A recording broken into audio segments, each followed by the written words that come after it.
ไปพักก็อยากหลายๆนั่นก็ยังเปิด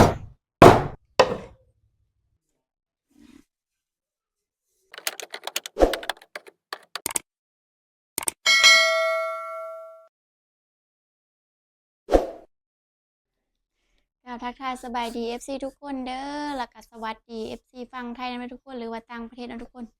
มื้อนี้สะพรสิมาเฮ็ดคลิปเฮ็ดเมนูกินแล้งทุกคนเอ้ยสะพรไปหน้าเนาะไปเอาผักขี้เหล็กทุกคนอันนี้ก็คือผักเนาะทุกคนเนาะ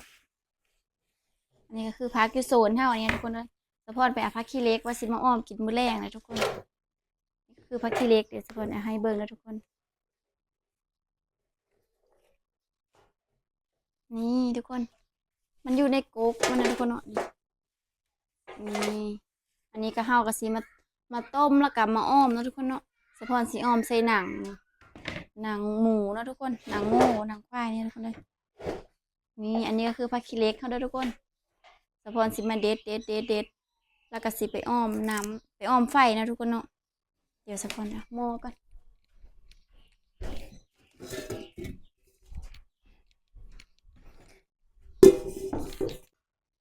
นี่ทุกคนนี่คือผักขี้เหล็กเนาะสะพรสิมาเด็ดใส่หม้อแบบนี้เลยแล้วก็เฮาก็สิไปอ้อมไฟให้น้ำขมมันออกเนาะทุกคนเนาะอ้อมน้ำประมาณ2 น้ำแล้วก็สิไปอ้อมใส่แล้วคือเฮาอ้อมผักขี้เหล็กนะทุกคนเลยแต่ว่าทางอื่นจะได้บ่ฮู้นะทุกคนนี่มันก็คืออยู่ต้นมันเป็นต้นไม้นะทุกคนแล้วก็มันโป่งแล้วก็เฮาก็เอายอดอ่อนๆแบบนี้เฮาก็มาใจทุกคนกินแรงสะพอนกับมื้อนี้ก็คืออ้อมผักขี้เหล็กเนาะทุกคนเนาะไปเอาอยู่แต่หน้าเพราะทุกคนเลยตอนไปเอานั้นบ่ได้ถ่ายซ้ำสะพอนลืมโทรศัพท์อยู่เฮินเนาะก็เลยบ่ได้ถ่ายให้พี่น้องเบิ่งมาฮอดเทินแล้วจังได้ถ่ายนะทุกคนอืม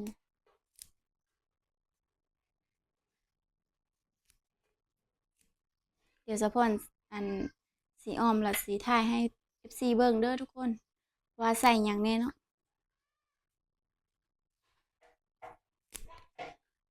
เฮาก็ใจเอายอดอ่อนๆมันแบบนี้เลยเด้อทุกคนก็สิไปอ้อมน้ำให้น้ำขมๆมันออกเบิดแล้วก็เฮาก็สิมาอ้อมบัดนั้นก็ทุกคนเลยมันจังบ่ขมเนาะถ้าผู้เริ่มมักขมสิประมาณน้ำนึงก็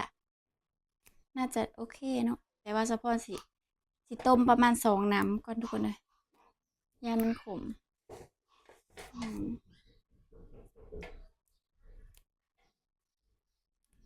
สะพอนถ่ายคลิปบ้านๆบัดนี้กับ FC อย่าพาวเบอร์เด้อทุกคนอย่าพาวเลินผ่านเด้อเห็นคลิปสะพอนกะ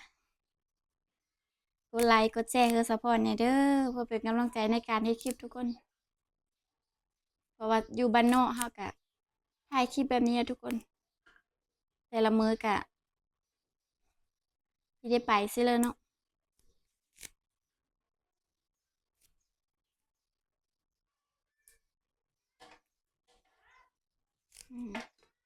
แบบนี้เลยสะพอนสิอ้อมใส่หม้อไฟฟ้าเอานะเพราะว่าตอนนี้เฮาก็นึ่งข้าวอยู่ก็เลยสิต้มใส่หม้อไฟฟ้าเอานะทุกคน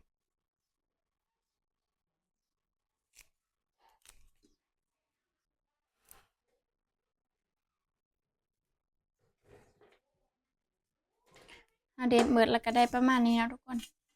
แต่ถ้าเฮาไปต้มให้มันจืดแล้วก็ได้บ่ประมาณปานหนึงเนาะทุกคนเนาะก็ได้ส่ำนี้เนาะสะพอนสิเอาไปต้มก่อนทุกคนตอนนี้ก็สะพอนก็สิได้ต้มไว้เนาะทุกคนเนาะเฮาสิต้มใส่หม้อไฟฟ้าเด้อทุกคนเพราะว่าสะพอนนึ่งข้าวอยู่เนาะยังบ่ทันสุกเฮาก็เลยต้มใส่หม้อนี้ถ้าอีกประมาณ10 นาทีเนาะทุกคนเฮาก็สิมาปั้นเอาผักขี้เหล็กเนาะทุกคนแล้วก็ไปอ้อมบัดนั้นนะทุกคนเนาะเราติดตามเบิ่งเด้อทุกคนนี่ทุกคนตอนนี้ก็ฟดแล้วเด้อทุกคนนี่ผักขี้เหล็กเฮาก็สิได้เย็นน้ำอีกก่อนเนาะทุกคนน้ำนึงแล้วก็สิมาต้มอีกแล้วก็เฮาก็สิไปอ้อมบัดนั้นนะทุกคนเอ้ยต้มอีกก่อนน้ำนึงเด้อทุกคนตอนนี้ก็เอ้ยสิเป็นน้ำหัวโลดเดี๋ยวจะพอนี่น้ำขมๆมันเนาะทุกคนอันนี้นะแล้วพอก็สิได้เย็นเนาะแล้วเฮาก็สิต้มน้ำอีกน้ำนึงแล้วก็ สีอ้อมปานนั้น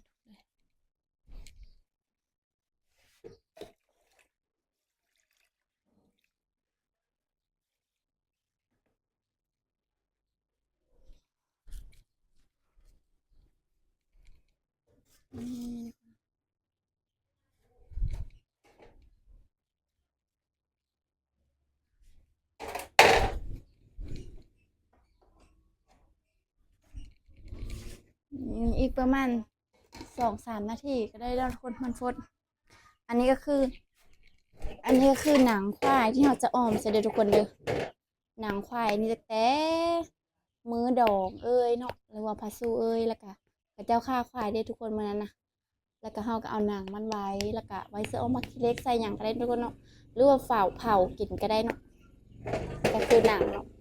เฉพาะสิเอาไปเผาเนาะแต่ว่าเฉพาะสิไปเท่าข้าวกันทุกคนตอนนี้ก็ข้าวทุกคนมาได้อันซุกแล้วน่าจะซุกแล้วทุกคนนะสิไปเท่ากันอันนั้นทุกคนตอนนี้กับสปอร์ตกับซิมาเกมเท่าข้าวทุกคนอันนี้ก็คือติ๊บข้าวแล้วก็อันนี้ก็คือกระเบนที่เราจะเท่าข้าวใส่นั่นทุกคนเนาะเดี๋ยวเบิ่งกันเลยทุกคน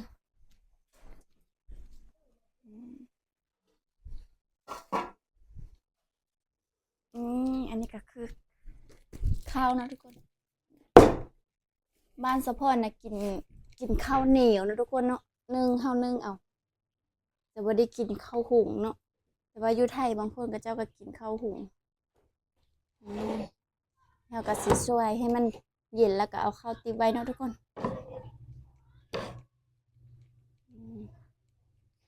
ข้าวข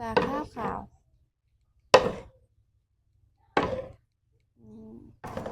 ข้าวกับประมาณนี้เนาะเพราะว่าครอบครัวเฮินสะพอนประมาณ4 คน5 คนเนี่ยทุกคนข้าวก็เยอะหลายๆให้เดี๋ยวสะพอนสิเอาข้าวติบเลยเนาะ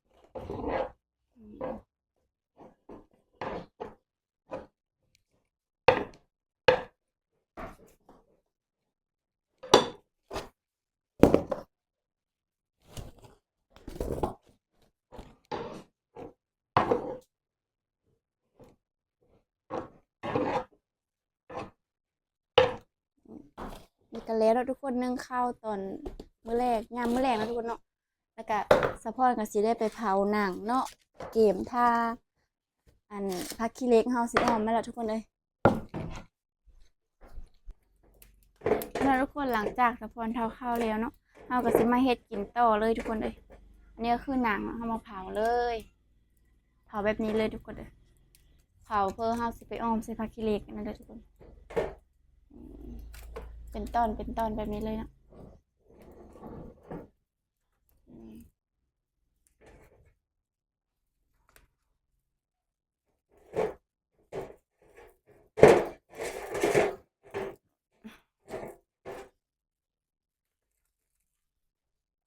รอให้จักหน่อยเนาะทุกคน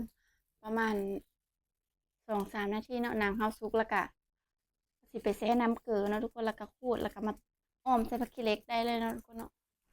เพื่อผักขี้เหล็กเฮาหม้อเฮาอันที่เฮาต้มมันไว้แล้วให้มันจืดก่อนตอนนี้ก็เฮากะเพราหนังทานะทุกคน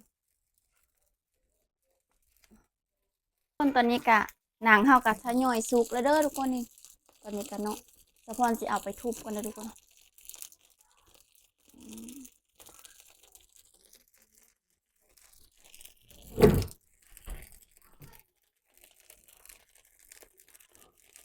เดี๋ยวสะพอนสิเคี่ยวกันไม่หมดละ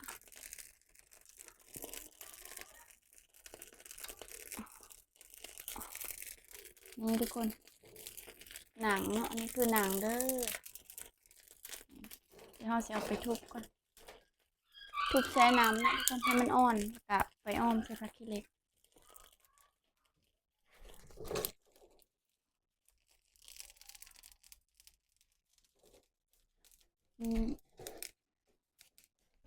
เดี๋ยวเราสิมาทุบกันเลยทุกคนนะ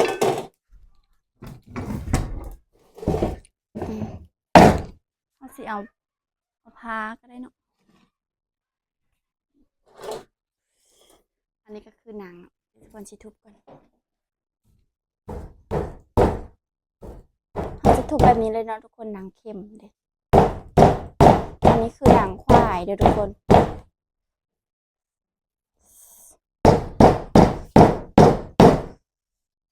ทุบแบ แบบนี้กินเลยก็ได้ทุกคนก็หอม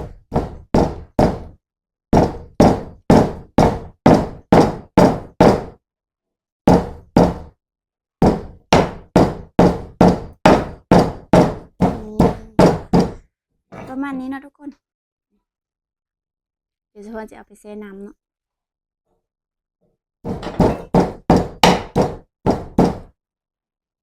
ตัวที่สอง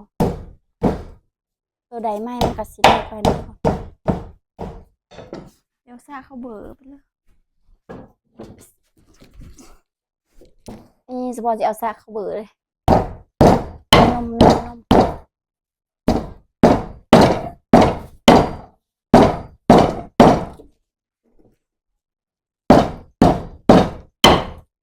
ดังเป็นดังเลยทุกคน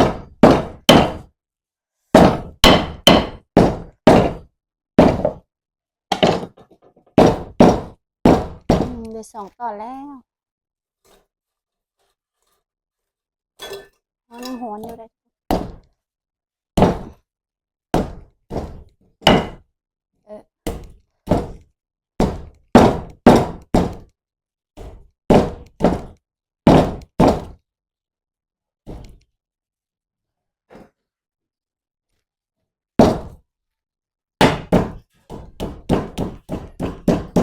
นี่เด้อทุกคน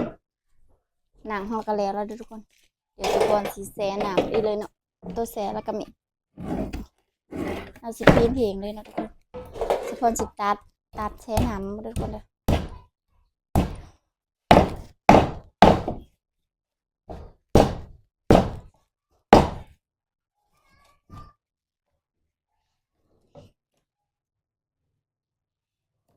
เดี๋ยวเฮาสิแช่น้ำแล้วก็ยังตัดกันทุกคน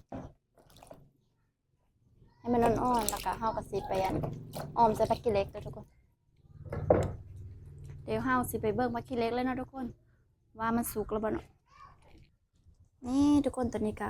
หม้อปักกี้เล็กเฮาก็โพดแล้วนะทุกคนเนาะเดี๋ยวสะพอนสิเอาไปล้างน้ำแล้วก็ไปอ้อมเลยได้ทุกคนทุกคนอันนี้ก็คือปักกี้เล็กที่เฮาต้มนะทุกคนเนาะสะพอนสิต้มมา2 น้ำเด้อทุกคนก็น่าจะจืดเด้อแล้วทุกคนเนาะเพราะว่ามันขมดิเดี๋ยวนี้สะพอนสิปั้นนะทุกคนปั้นปักกี้เล็กก็ได้แต่ซ้ำนี้นะทุกคนปั้นเดี่ยวปักกี้เล็กเฮาก็หลายเติบแต่ว่าบัดเฮาต้มแล้วมันก็อันนั้นนะทุกคนมันก็แห้วลงเนาะแล้วก็สิมาปั้นอะไรไม่ได้เราก็สิมาต่ำเลยทุกคนให้มันมุนๆเนาะต่ำแบบนี้เลยแล้วเราก็เอาไปแกงนะทุกคนบอกว่าทางอื่นเฮ็ดจังไดเนาะทุกคนเนาะแต่พอนก็สิต่ำแบบนี้เลยทุกคนเลยต่ำให้มันมุนๆแล้วก็เอาไปแกง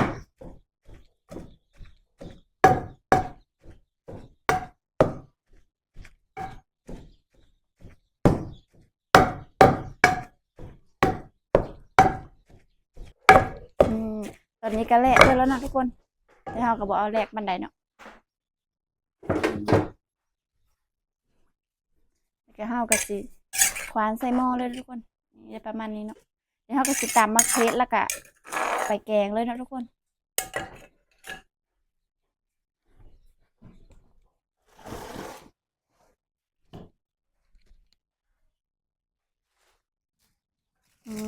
อันนี้คือมะเขือนะทุกคนเนาะเดี๋ยวสะพอนสิตำมะเขือใส่ก่อน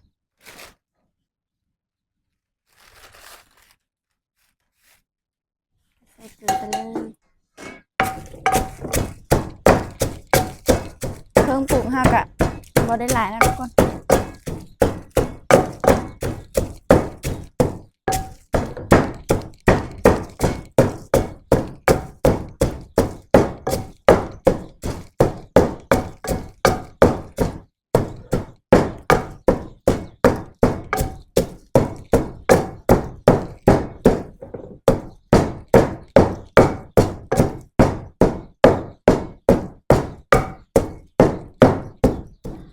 ตอนนี้ก็ทำแล้วนะทุกคนเฮ็ดกินตั้งแต่4 โมงเพราะว่ามันหลายขั้นตอนเนาะเอาผักขี้เหล็กกันทุกคนเฮาต้มกะเหิงเติบโดนเติบ แกงอีกบัดทุกคนอันสะพอนตามมักเพชรใส่แล้วก็สิมาตัดหนังใส่เดือแบบนี้นะทุกคนเลยนี่คือหนังนะทุกคน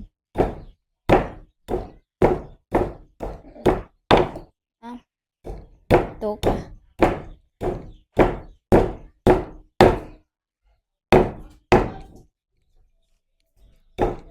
ถ้าสิตัดเป็นหั่นเป็นตอนน้อยๆแบบนี้เลยนะทุกคนเพื่อให้มันเปื่อยในตอนห่อนก็จะได้เคี้ยวกินได้เลยนะทุกคน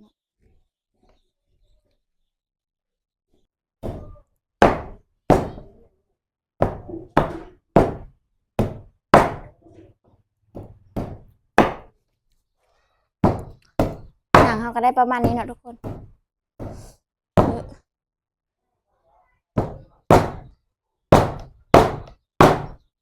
หยาบเลยทุกคนบางอันก็หยาบเดี๋ยวไปต้มโดนๆก็ทุกคนมันยังเปื่อย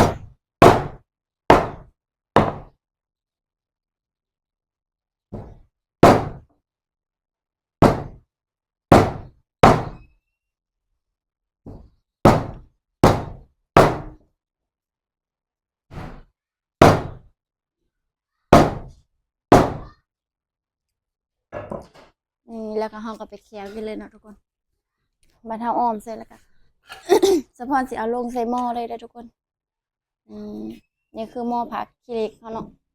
เขาจะไปแกงแบบนี้เนาะหรือว่าแกงหรือว่าอ้อมแล้วทุกคนนี่หนังเขากระสีลายประมาณนี้เนาะทุกคน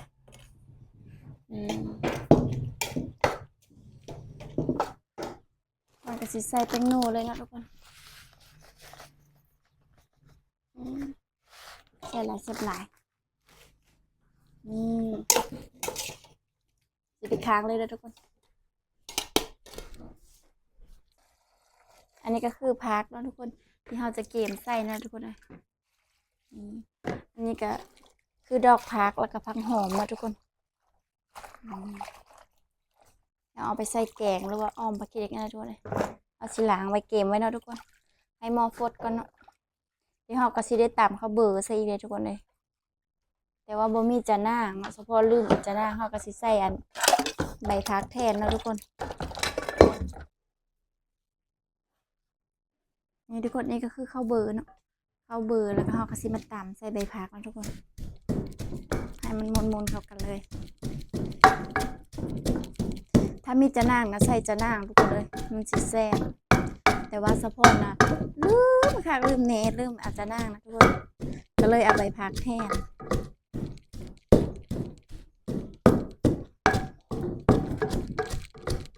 ก็สิตามเข้ากันเลยตอนนี้ก็แล่แล้วเนาะทุกคนเดี๋ยวสะพอนจะมากอยน้ำเลย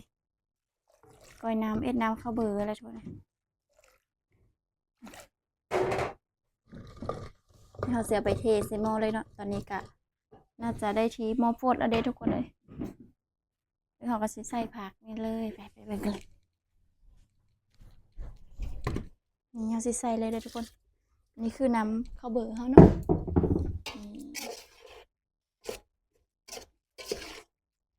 เอาไปกินเลยเขาก็หน้าตาประมาณนี้เนาะเขาก็ใส่ดอกผักเลยทุกคน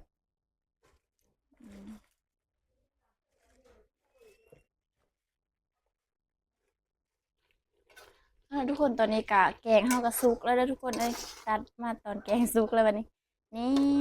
เนี่ยคือแกงทุกคนไปพักกระยักลายๆนี่ทุกคนโดยเฉพาะสิปงแล้วก็มากินข้าวเลยนะทุกคนตอนนี้ก็ได้เลยประมาณ7 โมงทุกคน6 โมง 7 โมงเลยเพราะว่าเราแกงตั้งแต่4 โมงเริ่มให้กินตั้งแต่นึ่งข้าว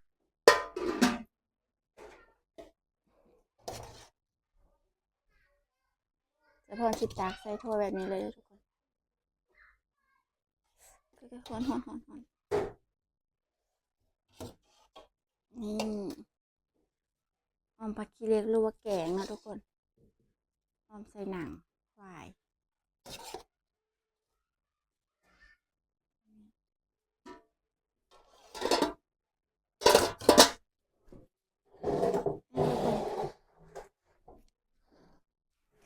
เราจะกินข้าวแรกเลยเนาะทุกคนนี่นะทุกคนแกงเขากับหน้าตากับประมาณนี้นะทุกคนเนาะพอจะมากินกับข้าวเหนียวด้วยทุกคน มาเด้อ FC ทุกคนกินข้าวแรงน้ำสะพอน FC ฟังไทยฟังลาวแล้วทุกคนเนาะอืมขมๆแน่จังหน่อยทุกคน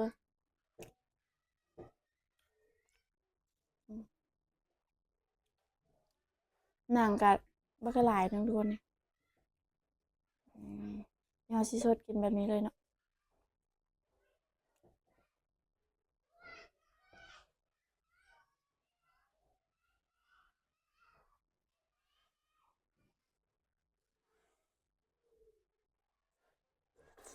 อืมแซ่บๆทุกคนทุกคนกันมากคลิปเนาะเพราะว่ามันมาจากคลิปเลยจ้ะ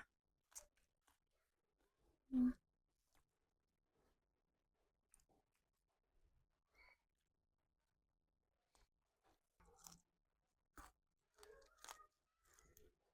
อืม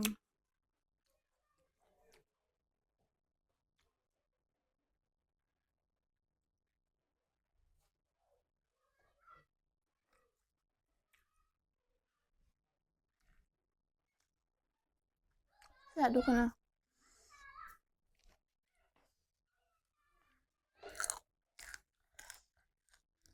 อืมเราจะคุยแบบนี้เลยดีกว่า